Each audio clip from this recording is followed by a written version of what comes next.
Oke, Tuhan Oke, Yesus, siap. terima kasih buat malam hari ini. Tuhan, Engkau berkati koneksi, berkati perbincangan kami bersama dengan Bapak Daniel Alexander. Tuhan kerjakan hal yang baik, berikan pencerahan-pencerahan yang baru buat kami, kebenaran-kebenaran yang boleh menjadi rema dalam kehidupan kami di malam hari ini. Berkati bagi viewer semuanya Tuhan, sehingga obrolan ini menjadi bermakna buat mereka semua. Kami naikkan syukur kami dalam satu nama, dalam nama Yesus. Haleluya, amin. Amin. Amin. Baik, Amin. baik. Amin. Koden, Ya. lebih seneng disebut pendidik dan pendidik daripada pendeta ya, karena pendeta nggak ada di dalam Iya. Alkitab ya. Betul. Oh, rupanya Koden ini suka nyelidiki Alkitab satu persatu. Kok nggak ada kata pendeta? Harus itu, karena nggak ada yang lain kecuali Alkitab, pegangan kita. Betul, betul. Nah, terus akhirnya kok nemu kata pendidik dan pembidik itu dari mana? Ya, pendidiknya, Tuhan Yesus itu kan guru, dia nggak dipanggil pendeta.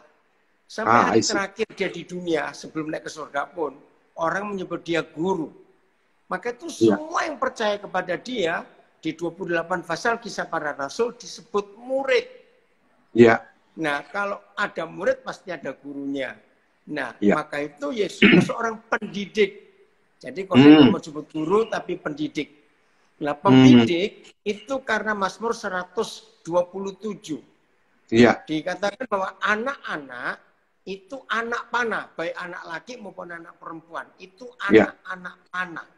Iya. Nah, dikatakan di situ anak-anak panah itu kan jadi berarti kalau mereka punya seorang pembidik yang mengarahkan hidupnya kemana. Nah, itu jauh sebelum Koden menikah, jauh sebelum pelayanan seperti ini. Nah, sejak hari itu Koden suka disebut pendidik dan pembidik. Karena setiap kali keliling kemana saja, bertemu, menemukan banyak anak-anak panah, maaf dalam tanda kutip, yang tercecer, nggak punya pahlawan. Nah, Koden mau ambil mereka untuk membidikkan mereka ke sasaran yang tepat. Itu awalnya. Weh, jadi biar melesat ya Koden ya, ditembakkan biar melesat ya, dibidik gitu ya. Iya, karena anak-anak panah itu sehebat apapun tajamnya, kalau nggak ada yang mengarahkan, targetnya mereka nggak akan capai. Nah, seharusnya kita para orang tua itu yang mengarahkan anak panah itu ke targetnya, begitu. Iya. Tadi Koden katakan pendidik bukan guru, jadi bukan pakai kurikulum sekolah, bukan, tapi guru dalam hal ini yang mengajarkan kebenaran firman. Kalau pendidik tadi Koden bilang ibaratnya kayak pemanah ya. Pemanah ini bersiap-siap untuk membidikkan anak panah supaya tepat sasaran, betul. Supaya tepat sasaran. Tadi Koden bilang yang menarik, ada anak-anak panah yang kececer. Nah, kenapa kececer Koden? Nggak ada yang ngurus ya, gitu? Karena orang tuanya nggak ngurus. Ya, jadi gini, di dalam Efesus 6 dikatakan iblis itu senjatanya anak panah berapi. Iya. Nah, jadi mulainya itu tahun 70-an melihat begini. Kenapa ya kok banyak anak-anak yang bikin malu orang tua dan nyakitin orang tuanya? Rasanya aneh. Kok ada begitu? Nah, akhirnya Roh Kudus tunjukkan ketika anak-anak itu dilahirkan dan nggak dibidikkan oleh orang tuanya, hanya, maaf ini kalau punya kalimat yang jelek, maka itu anak-anak muda janji, jangan asal kawin, asal beranak saja kamu. Maaf itu. Iya, jelek kalimat itu. Tapi kalau pakai, nah begitu orang tua hanya mempunyai anak, tapi nggak diarahkan, nggak dididik. Nah, 1 Petrus 5 mengatakan, setan itu seperti singa yang mengomong berjalan keliling. Lihat kalimat itu. Jadi setan itu punya senjata anak panah berapi. Ternyata mereka nggak pernah buat senjata. Setan nggak punya pabrik senjata. Loh, ternyata senjata-senjata setan waktu mereka keliling ke sana kemari menemukan anak-anak panah yang tercecer. Mereka ambil anak-anak panah itu dan dijadikan panah berapi. Dan pertama ditembakkan ke orang tuanya, lalu ditembakkan ke yang lain dan merusak banyak kehidupan. Di situ pokoknya itu muncul. Maka Koden ingin jadi pembidik yang mencari banyak anak-anak panah yang tercecer supaya nggak diambil oleh iblis. Iya. Daripada diambil setan, kenapa nggak Koden ambil gitu ya maksudnya? Termasuk Gideon ambil juga, lihat termasuk kamu harus ambil. Iya, aku diambil Koden loh. masuk semua di viewer ya dari Instagram. Iya, iya. Ketemu anak-anak yang tertolak, Iya. anak terbuang, ambil mereka. Betul, Didik betul. dan bidikkan, begitu. Tapi kebanyakan gini ya Koden ya, anak-anak yang kececer ini dalam arti yang terbuang ya, kadang-kadang di antara mereka ini Ya. banyak juga yang broken home, itu kan cenderung jadi troublemaker, jadi membidik mereka ini kan bukan usaha yang gampang ya Koden ya. Gampang, Roh Kudus memberi kemampuan, buktinya, maka itu Koden paling suka ketemu anak yang makin rusak, makin suka. Karena Tuhan akan mengubahkan mereka. Iya, itu luar biasa. Jadi perhatian nih ya buat para penonton yang punya anak yang paling rusak, tadi Koden bilang malah seneng, malah semangat gitu untuk membentuk yang rusak ini ya. Ya. Nah, itu tugas gereja. Itu tugas gereja. Itu tugas gereja. Iya, untuk mencari mereka yang terhilang. Kan Tapi begitu seringkali Tuhan Yesus tinggalkan yang 99, keluar cari yang satu. Nah, tapi seringkali banyak yang kececer itu tadi ya, nggak keurus itu tadi. Apalagi di masa-masa sekarang ya Koden ya. Ini kan orang bilang kan keadaan makin sulit ya. Keadaan makin sulit, ekonomi menjadi sulit, fasilitas kesehatan jadi sulit. Kemudian rumah tangga ini karena kumpulan orang-orang sulit menjadi ruwet gitu satu dengan yang lain. Makanya saya pernah mendengar satu ungkapan bahwa masalah itu bisa hadir lewat ujian atau lewat pencobaan, Koden.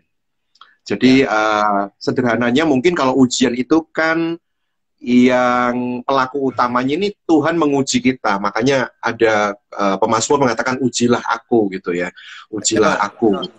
Nah, tapi kalau pencobaan itu datangnya dari si iblis tadi yang katanya menembakkan anak-anak panah berapi itu tadi gitu ya. Tujuannya jelas kalau ujian itu untuk melatih, memurnikan iman kita, tapi kalau pencobaan itu tujuannya adalah untuk membuat iman kita semakin drop dan mati. Nah, kalau begitu Koden, kalau menurut Koden sendiri gitu, hari-hari ini, situasi-situasi sulit hari ini yang hadir lewat masalah corona ini, menurut Koden ini sebenarnya ujian atau pencobaan Koden? Karena kan jelas pelakunya beda. Ya, tergantung bagaimana sikap hidup kita di hadapan Tuhan. Kalau kita istilahnya ya nggak pas di jalurnya Tuhan, nah melenceng dikit saja, maka yang lain gampang masuk. Tapi kalau kita pas hidup di jalurnya Tuhan, seperti hubungan bumi dengan matahari, pas jaraknya, nggak bergeser dikit saja. Minggu lalu kita baca soal balance itu, maka nggak ada masalah. Tapi begitu geser dikit saja, waduh itu masalah. Nah, ketika kita tidak di jalan Tuhan, maka semua masalah yang terjadi dalam hidup kita, berarti itu karena pencobaan. Kita yang cari masalah. Tapi kalau kita ada di jalur Tuhan, dan ada masalah, itu ujian. Contoh Yusuf. Bagaimana setan berusaha menjatuhkan dia.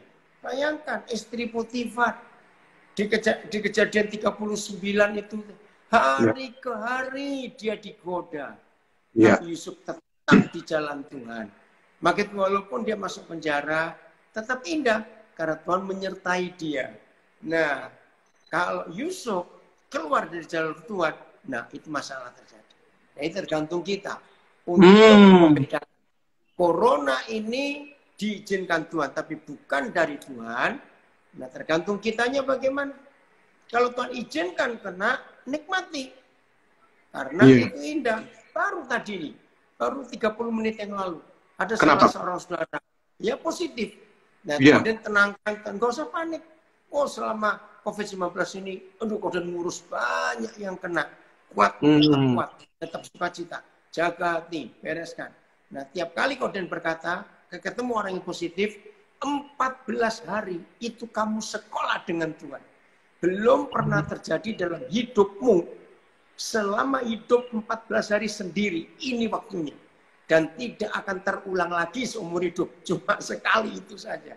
Kan indah kalau kita ambil positifnya. Iya. Siapa-siapa. Itu. Wah, itu indah 14 hari.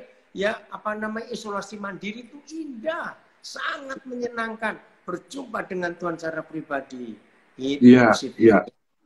Salah satu langkah kecil ketika kita diizinkan sekolah itu adalah mungkin tadi kan Kodir bilang ya, tergantung sikap kita kan, sikap kita. Kalau sikap kita benar di hadapan Tuhan, orang yang benar tentunya ketika menghadapi sekolah itu tentunya mulutnya penuh dengan pujian, rasa syukur gitu ya, Kodir. Bukan mengeluh kan ya. Bukan. Nah, tadi yang Gideon katakan pemazmur, ujilah aku. Itu Mazmur 26 ayat 2. Tapi ada yang protes, kamu jangan sombong. Kok kamu nantang Tuhan? Tidak. Tapi kan ada ayat di doa Bapa kami contohnya. Janganlah bawa kami dalam pencobaan. Nah, itu beda kelas Gideon.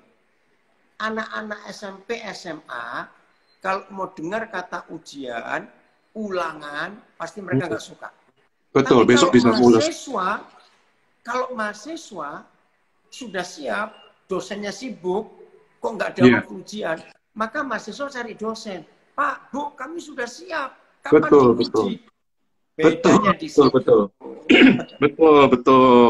Karena anak SD besok ujian bisa mules.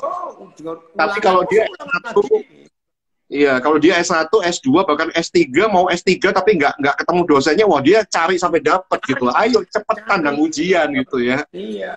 Iya. Wah ini luar biasa, ini ada komen-komen yang masuk ya. Koden suaranya kecil katanya. Koden bisa lebih mendekat. Suara kecil.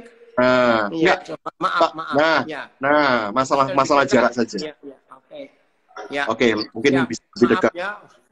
Maaf. Luar biasa Pak. Luar biasa Papa. Makin rusak makin suka, hebat Papa Daniel katanya. Iya betul. Wah, Anda boleh ikut untuk mengalahkan setan ya. Untuk mengalahkan setan. Iya. 14 hari katanya John Feder bersama dengan Tuhan, luar biasa Papa kata-katanya katanya. Iya.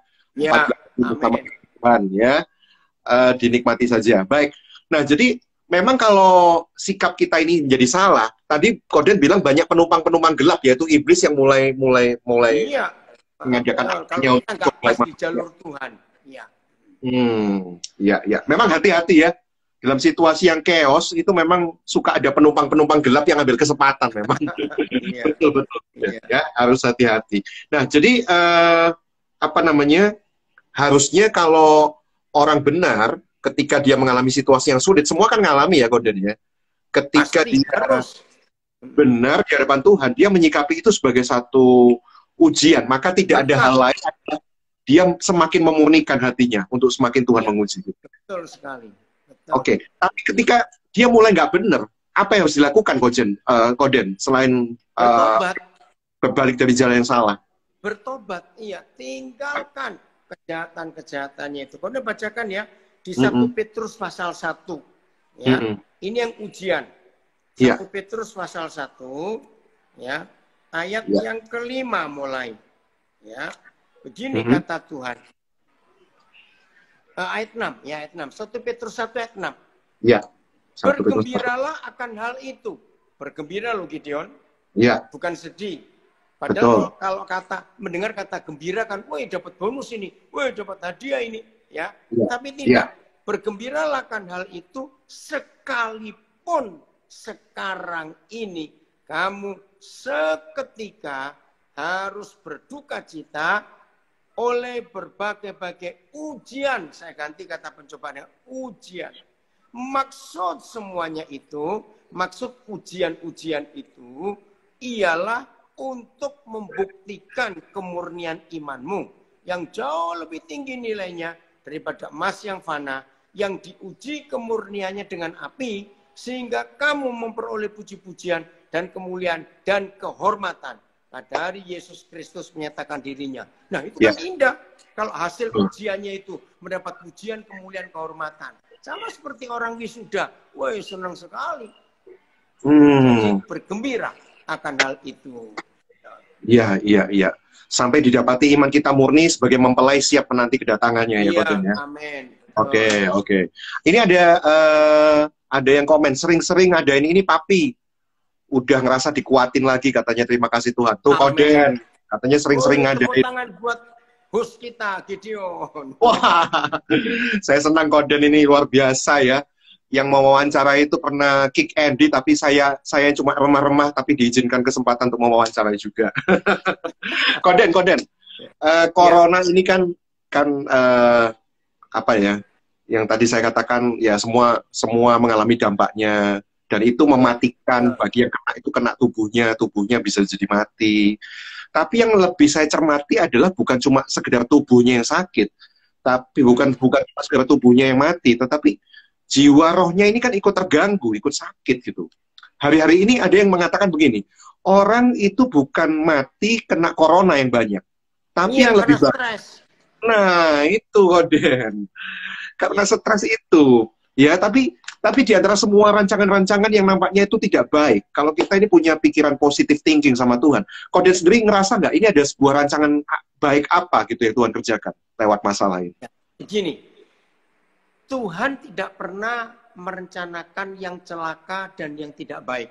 Betul. Ya, Yeremia 29:11. Rancangan-rancangannya itu penuh damai sejahtera untuk memberi masa depan yang penuh harapan. Yakobus 1:17 berkata, setiap pemberian yang baik dan setiap anugerah yang sempurna datangnya dari Tuhan. Nah, ketika setan membuat kerusakan, asal kita tetap di jalan Tuhan, maka Bapa di surga membuat itu jadi baik. Maka itu Roma 8:28 berkata, kita tahu sekarang bahwa Tuhan kita Bapa di surga selalu ikut bekerja dalam segala sesuatu mendatangkan kebaikan buat kita yang terpanggil sesuai dengan rencananya.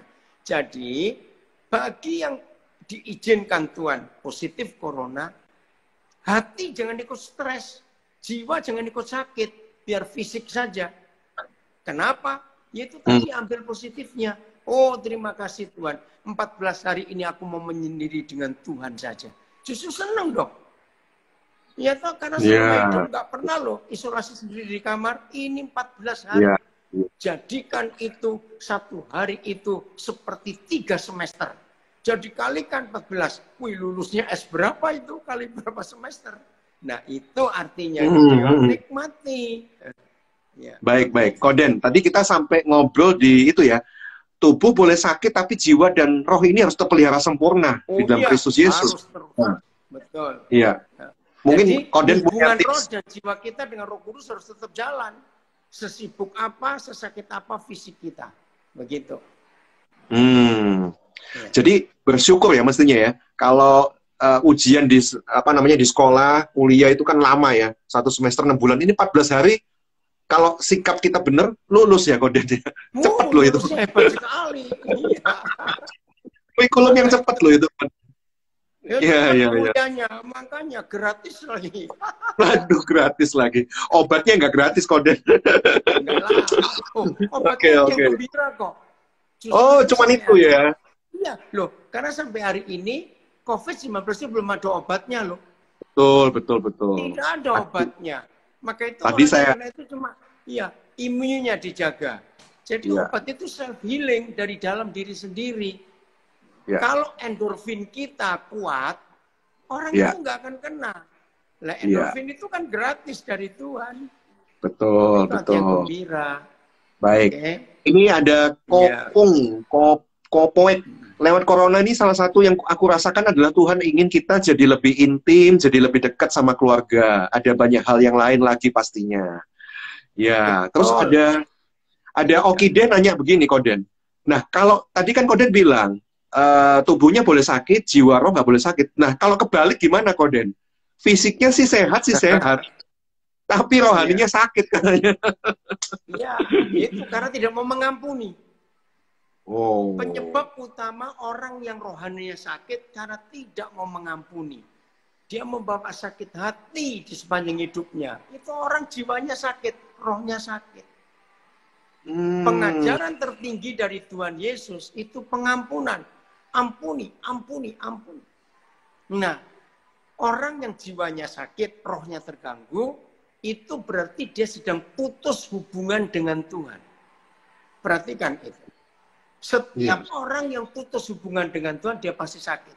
Ingat Adam dan Hawa di Taman Eden, mereka hidup secara fisik, tapi rohnya mati karena mereka putus hubungan dengan Tuhan. Nah, Matius 6 ayat 14-15 dikatakan begini, jikalau kamu mengampuni saudaramu, maka Bapamu mengampuni kamu. Jikalau kamu tidak mengampuni saudaramu, maka Bapamu pun nggak akan mengampuni kamu. Artinya, hubungan kita dengan Tuhan sangat ditentukan oleh hubungan kita dengan sesama kita. Ibrani itu dia. Ibrani 12 ayat 14 ya. Berusahalah hidup damai dengan semua orang. Sebab tanpa hidup damai dengan semua orang, maka kamu nggak akan melihat Tuhan. Nah bayangkan, Git, melihat saja nggak bisa, apalagi ketemu. Itu hanya karena tidak berdamai dengan semua orang. Jadi fisik sehat, roh sakit, jiwa sakit karena tidak mengampuni.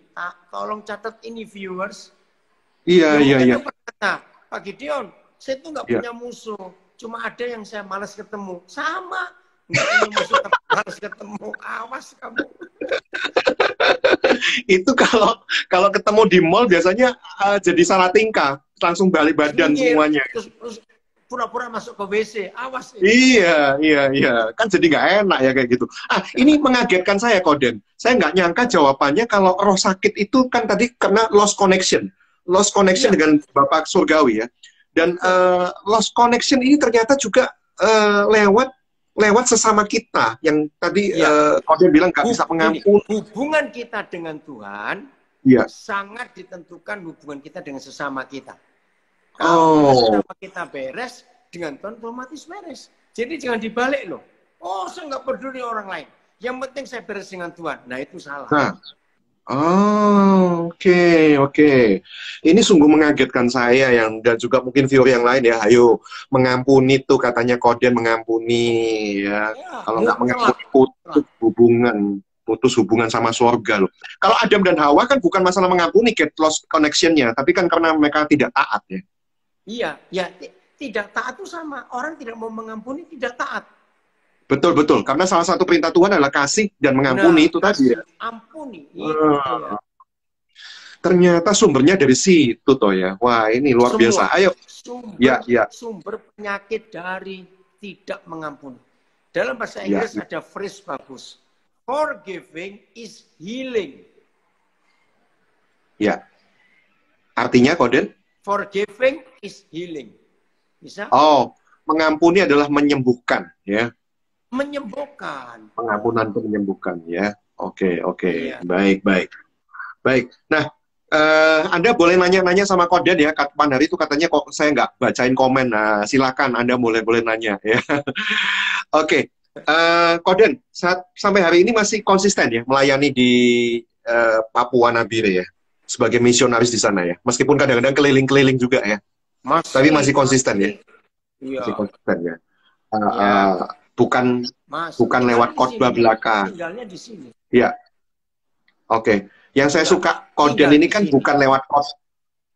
Yang saya suka dari Koden ini kan bukan cuma sekedar khotbah ya, tapi justru teladan hidup itu yang membuat khotbah itu jadi hidup gitu loh. Itu yang nggak bisa disamai mungkin Masian sama yang lain ya. Jadi saya mau cerita kesaksian tentang Koden ini ya. Pertama kali saya dipertemukan dengan Koden, kalau Koden masih ingat itu tahun berapa ya, udah puluhan tahun yang lalu. Ada seorang penulis penerbit buku memperkenalkan saya, mau talk show di radio sama Koden. Oh iya, saya mau, tapi saya belum kenal Koden itu siapa.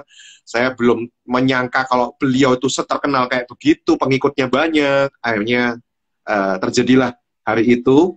Koden masih bisa koneksi ya? Koden, kok putus-putus? Ops, Koden? Koden, halo? Masih terkoneksi, Koden? Hai.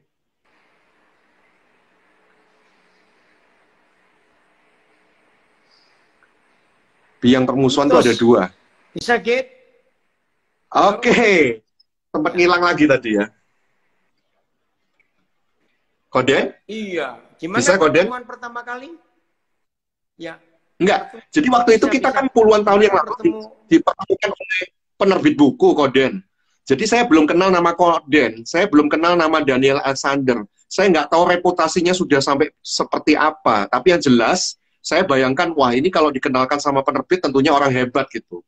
Terus Koden berkunjung ke studio saya, dan yang saya bayangkan, loh orangnya kok sederhana, tak pikir kayak artis yang top, yang hebat setengah mati. Lah ini penampilannya sederhana sekali.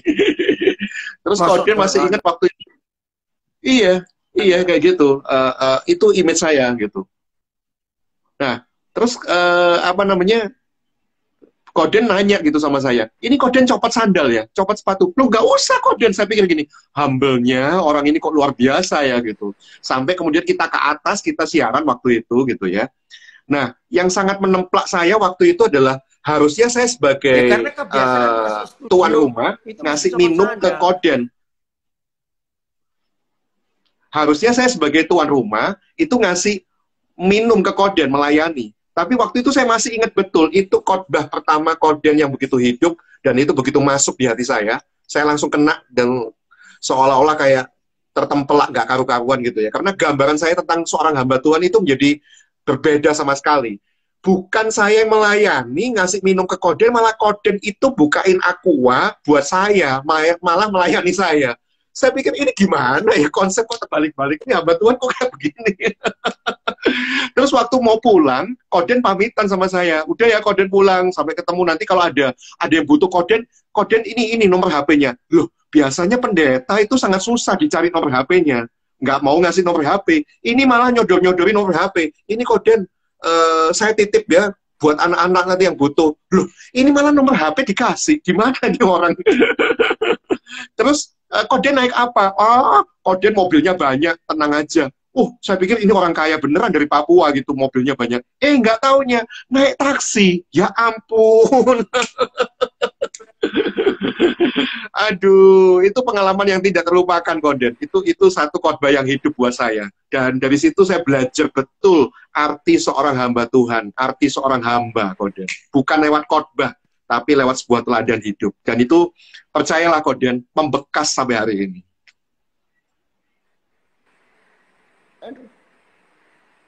Ya, Koden? Aduh, hilang lagi. Enggak. Oke. Dalam nama Yesus. Oke, bisa? Oke, Koden? Bisa? Bisa? Bisa ya, Koden ya? Dengar sih. Iya, Koden dengar.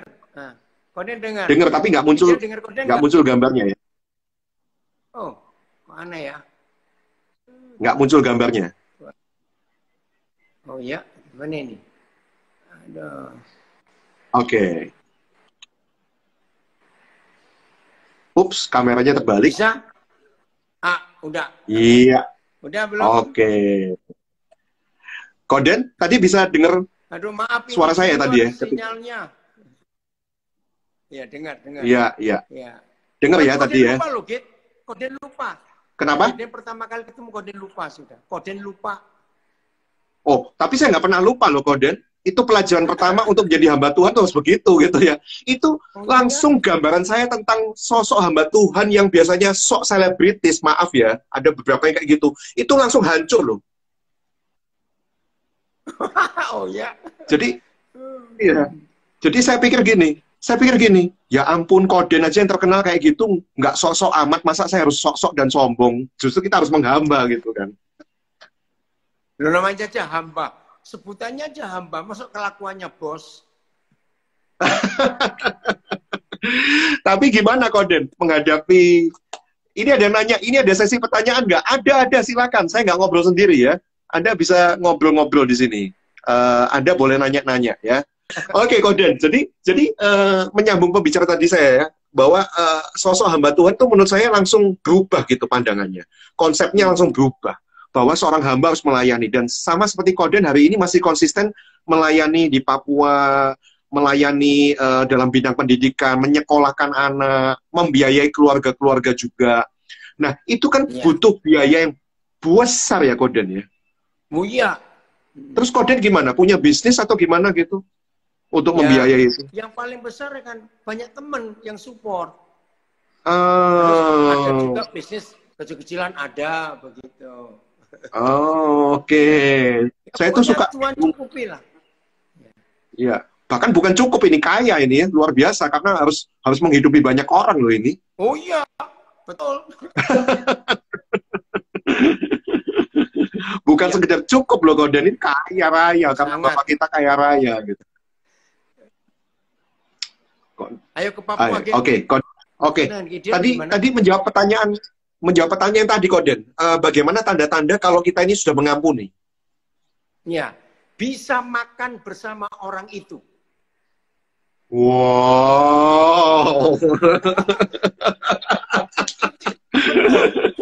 Bisa makan Iya. bersama orang itu. Gampang dong. Iya, iya. Nah, jadi kita yang ngajak makan, kita yang bayar. Jangan suruh dia yang bayar. Oh, malah kita ya, Koden ya? Iya dong. Untuk menyatakan kepada iblis. Untuk menyatakan pada iblis, aku sudah terima dia. Aku sudah mengampuni dia. Maka aku makan bareng dia. Wow.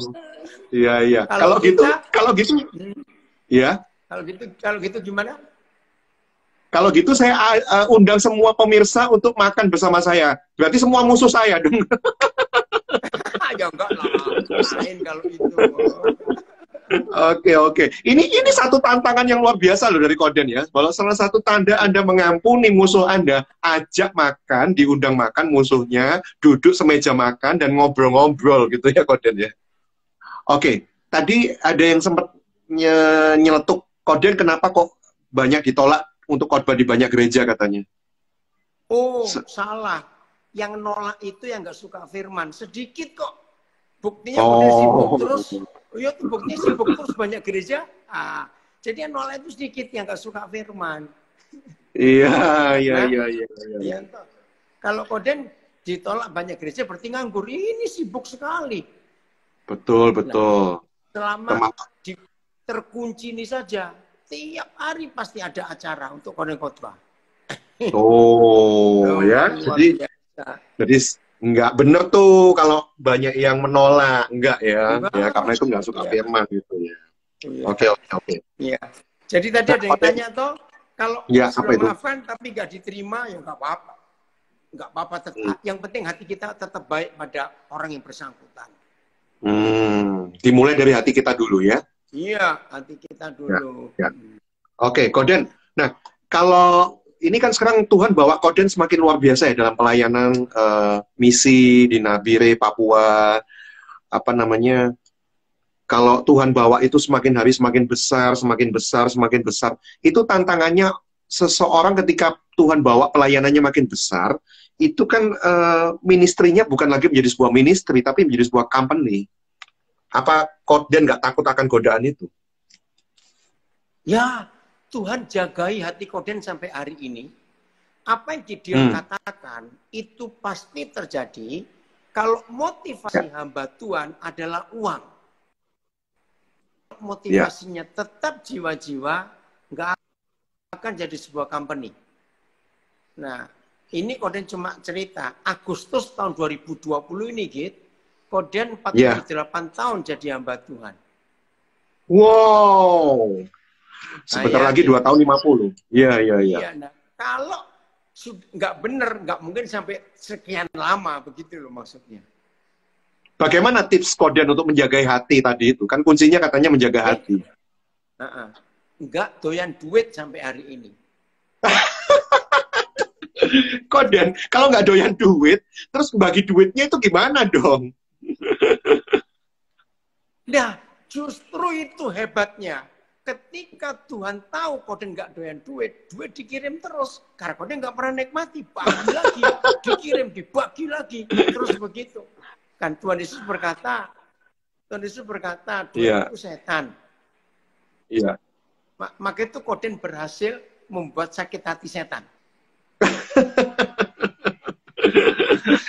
Iya, luar biasa. Koden berhasil. Gimana membuat sakit hati setan? Caranya buang-buang dia. Caranya gimana Koden membuat iblis sakit hati? Sakit hati setan. Iya. Setannya dibuang-buang. Uangnya maksudnya? Uang itu kan setan. Iya, loh. Tuhan Yesus berkata uang itu setan loh. Betul Tuhan Yesus berkata uang itu setan. Betul tidak, Git? Itu Mamon. sebabnya. Itu sebabnya tadi kan saya bilang, kalau uangnya semakin banyak, ini kan makin kadang-kadang menyimpang gitu. Ternyata Koden malah bilang Nah, uang itu justru setan gitu. loh, Tuhan Yesus yang bilang, mamon. Maka itu dalam 4 Injil, kalau Tuhan Yesus berkata Heeh. uang, dia nyebutnya mamon. Nah, mamon itu setan.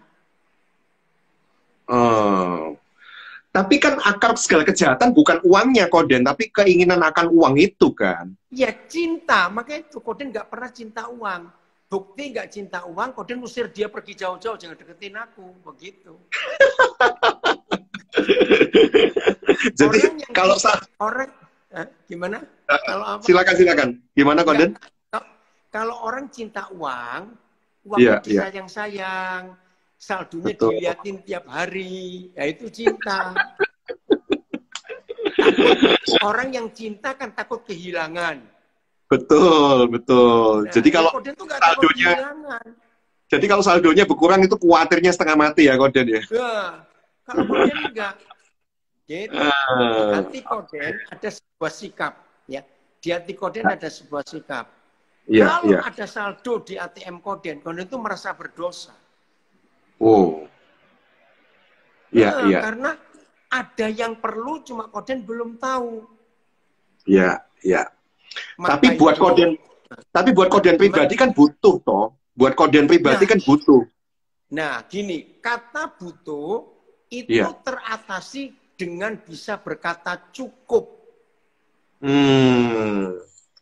Karena I Koden bisa see. berkata cukup, maka itu kalau Iya, ada lebih, ada banyak, Koden nggak panik. iya, iya. Langsung disalurkan ya Koden ya.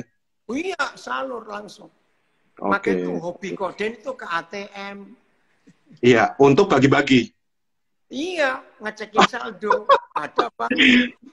Ayo, siapa yang mau dibagi sama Koden? Ya malam Oh ini enggak, Koden mau. kalau Tuhan nggak nyuruh, nggak dikasih. Oke. Nah, ini makanya pandangan seperti ini loh yang membuat saya itu wow, ini seorang pandangan hamba Tuhan yang lain daripada yang lain gitu ya. Hamba Tuhan kan pandangannya apalagi zaman now ini ya. Mulai banyak yang mempertanyakan dengan gaya hidup hedonnya kayak begitu ya kan. Sebenarnya mereka ini menurut Koden ini gimana gitu, hamba Tuhan atau hamba uang gitu, dan sebenarnya apakah ciri-ciri seorang hamba Tuhan yang semestinya itu seperti apa gitu? Ya, ciri-ciri hamba Tuhan, Koden bacakan ya di Yohanes pasal 12. Yohanes 12. Ya, Yohanes Ya. 12 ayat 26. Oke. Begini kata Tuhan, Yohanes 12 ayat 26. Bentar. Ya. Barang siapa melayani aku, ia harus mengikut aku. Dan Ya. di mana aku berada, di situ pun pelayanku akan berada. Ya. Barang siapa melayani aku, ia akan dihormati Bapa. Ya. Nah, jadi ciri hamba Tuhan ada 3 di sini, Gideon. Ya. 1, ya. Mengikut. 1, nah, mengikut Yesus. 2, di mana Yesus berada, di situ hambanya berada. Oh, oke. Betul. Yang ketiga, hasilnya dia akan dihormati Bapa. Baik. Hamba Cukup Tuhan jelas yang ya. bukan hamba Tuhan yang bos dihormati orang kaya. Luar biasa statementnya ya. Hamba Tuhan yang bos dihormati orang kaya. Makanya banyak pendeta takut sama orang kaya ya, Koden ya. Iya, ya karena itu loh, maka itu Koden tidak pernah takut pada orang kaya. Psikologis ya, ini psikologis. Kalau kita dihidupi, digaji oleh seseorang, kita nggak akan berani ngomong tegas pada orang itu. Iya, betul. Betul, Koden, sungkan. Koden tidak pernah digaji oleh gereja, maka itu Koden bisa berkata tegas. Iya. Nggak kompromi sama sekali. Itu. Meskipun ada jemaat yang kemudian transfer ke Koden dengan jumlah rupiah yang besar, terus dia bisa mengatur Koden gimana?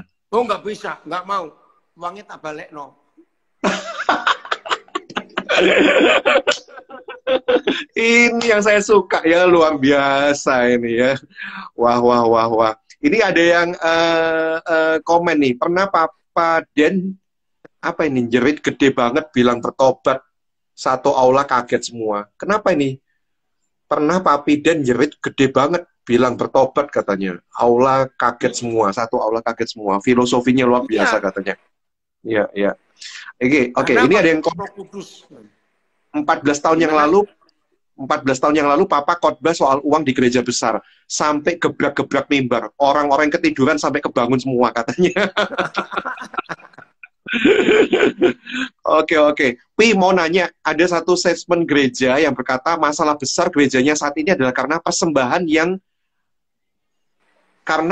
yang apa ini? Yang artinya jemaat yang tidak memberi persembahan belum berjalan sesuai dengan firman. Iya, persembahan kurang karena mungkin jemaat itu kurang iman untuk memberi. Nah, gimana kalau pendapatnya Koden soal itu? Bukan. Ini hari-hari ini ada viral di sosial media. Iya, betul. Ada pendeta di Jakarta.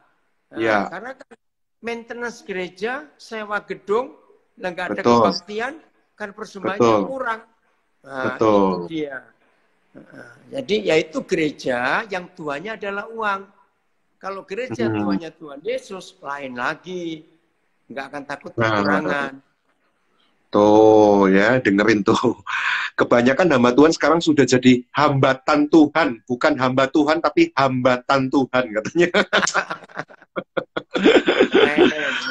Malah ada juga sekarang bukan menjadi hamba jemaat, tapi menjadi B-nya dihapus Koden. Kalau hamba, B-nya dihapus jadi hama jemaat. Hama buat jemaat. Itu menakutkan. Ya, itu menakutkan. Ini ada yang nanya, kapan jadwal Gideon dengan Koden lagi? Bagus banget loh katanya live IG-nya. Tuh, Koden ditagih tuh katanya. Bagus banget katanya. Ya, tergantung bosnya toh. Tergantung bosnya. Katanya, hayya, dibahas juga akhirnya katanya. Ya. Baik. Jadi, seorang hamba Tuhan tadi pedomannya, kalau itu hamba Tuhan yang sejati, jelas ya, dia mengikut Yesus ya. Dia mengikut Yesus, bukan mengikuti egonya, bukan mengikuti segala ambisinya, tapi dia harus bahkan bersedia untuk mengosongkan dirinya untuk Kristus yang kiranya gitu ya, Koden ya. Terus di situ kan di mana aku berada, di situ pun pelayanku akan berada. Jadi kalau Yesusnya ada di Papua, ngikut ke Papua gitu ya, Koden ya? Iya harus, makanya itu kita disuruh kemana harus ikut. Waduh. Ini tantangan besar kalau satu saat Koden bilang, Gideon, ikut Koden ke Papua yuk. Waduh, saya jadi mikir ini. Lain. Kalau Tuhan yang ngomong, bukan Koden. Kalau Tuhan Iya. Oke. Terus yang luar biasa, barang siapa melayani aku, ia akan dihormati Bapa. Pantesan ya, hari-hari ini, di akhir zaman ini semakin kelihatan ya, bahwa mereka yang Tuhannya adalah orang kaya, semakin dipermalukan ya, Koden ya. Betul sekali. Iya. Ini tadi satu tanda yang jelas bahwa ujung-ujungnya satu penghargaan yang Tuhan berikan adalah dia akan dihormati Bapa di surga, bukan dihormati manusia. Amen. Tapi ya. Betul. Oke. Koden ini nampaknya tinggal 3 menit lagi loh ini. Pembicaraan kita akan selesai ya. Oke. Jadi Koden, nanti sampai hari ini Tuhan belum berbicara lagi ya. Apa ada Papua yang lain yang akan dirambah oleh Koden? Belum ya, Koden ya? Wah, ini keputus lagi nih. Halo. Ya. Belum bicara apa? Koden? Enggak, belum ada rencana untuk belum buka rencana ada ministry yang lain selain Papua? Halo, dengar. Sudah bisa dengar? Ya. Koden? Ada rencana untuk membuka ministry yang lain selain di Papua? Belum, Tuhan belum menunjukkan. Karena Papua belum selesai. Koden mau nanya, apakah seorang pendeta itu berhak menjudge pendeta lain yang tidak baik menurut cara pandangnya pribadi? Ya, kalau menghakimi tidak boleh. Tapi kalau menasehati harus. Kalau menghakimi tidak boleh, tapi kalau menasehati harus. Oh, dengan cara seperti apa itu supaya elegan gitu Koden menasehatinya? Ya, Matius 16 ada peraturannya, datangi 4 mata. Jadi datangi secara pribadi, gitu. Ya, ya. Baik. Ya, baik. Koden, kalau begitu ini karena udah menit-menit terakhir, Koden ada sebuah message khusus untuk para jemaat Tuhan dimanapun berada di IG Live saat ini, menghadapi situasi hari-hari ini. Saudara-saudara dikasih Ya, Tuhan, ya. Saudara dikasih Tuhan, ingat Ibrani 12, ya, ayat 2. Marilah kita melakukannya dengan mata yang tertuju kepada Yesus. Jadi fokus kita di hari-hari yang sulit ini bukan fokus kepada kesulitan, bukan fokus kepada masalah, tapi fokus kepada Tuhan Yesus. Mata kita tidak boleh kemana-mana arahnya, hanya kepada Yesus. Ketika godaan datang banyak, masalah datang banyak, tetap kepada Yesus.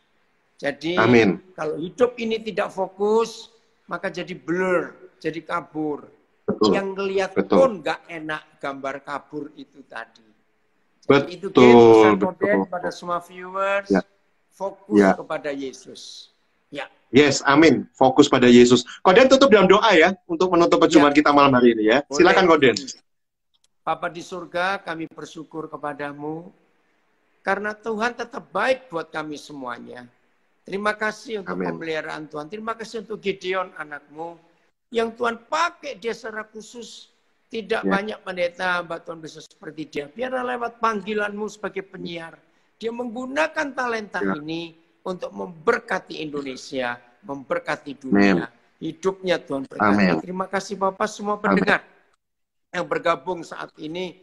Masing-masing Tuhan kenal kami secara pribadi. Itu sebabnya Roh Kudus, urapanmu nyata untuk kami semua. Terima kasih, kami bersyukur dalam nama Tuhan Yesus. Dalam nama Yesus. Amin. Koden, terima kasih sekali ya buat malam hari ini, perjumpaan yang indah. Kita bisa membahas kebenaran firman Tuhan.